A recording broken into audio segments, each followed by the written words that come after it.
I'm Chaitanya Kuchibotla, and this is my presentation all about nematodes. First, let's start off with protostomes. Protostomes are a group of animals in which the first opening in the embryo, called the blastospore, develops into the mouth. Their colon or body cavity forms through a process called schizocoli, where the solid masses of mesoderm split to create the cavity. Protostomes also have a determinate cell fate, meaning each embryonic cell's future is set in early development. Now let's talk about nematoda, or roundworms, the common name.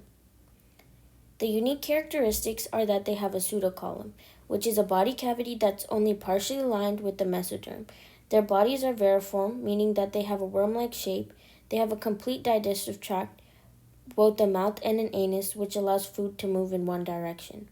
Their nervous system includes a ventral and dorsal nervous cord, and the body is covered by a tough cuticle for protection, and they only have longitudinal muscles, which gives them a distinct whip-like movement.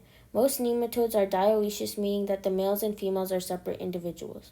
Here I have a picture that I drew about the cross-section of a nematode, and as you can see, it's a perfect circle, and then below that I have, in blue, a picture of a full nematode. One example of this are vinegar eels.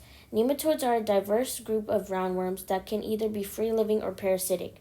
Free-living nematodes play an important ecological role by feeding on bacteria and yeast, which help them decompose organic matter and recycle nutrients back into the soil. They are commonly found in soil and in large numbers in rotting fruit, where they contribute to the breakdown of decaying materials. A well-known example of a free-living nematode is the vinegar eel, which thrives in unpasteurized vinegar and feeds on microorganisms in the liquid.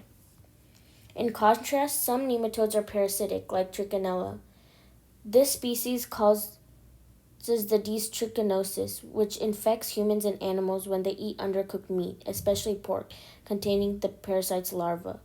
Once inside the host, the larvae mature in the intestines and later migrate to the muscles, where they form cysts that can cause pain, fever, and swelling. Together, these examples show how nematodes can range from helpful decomposers in nature to harmful parasites in animals and humans.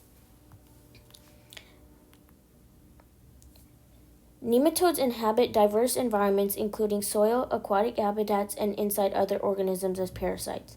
Nematodes can be free-living, feeding on microorganisms or organic matter, or parasitic, feeding on plants, humans, or animals. In predator-prey relationships, they can be prey for insects and fungi, predators of other nematodes, or parasites of plants and animals. An interesting example is fungi that trap and eat nematodes to obtain nitrogen, which is shown in the image I drew. Finally, nematodes are ecologically important as they contribute to the mineralization and decomposition in soil and serve as a food source for other organisms, playing a key role in nutrient cycling. These are my citations. Thank you for listening.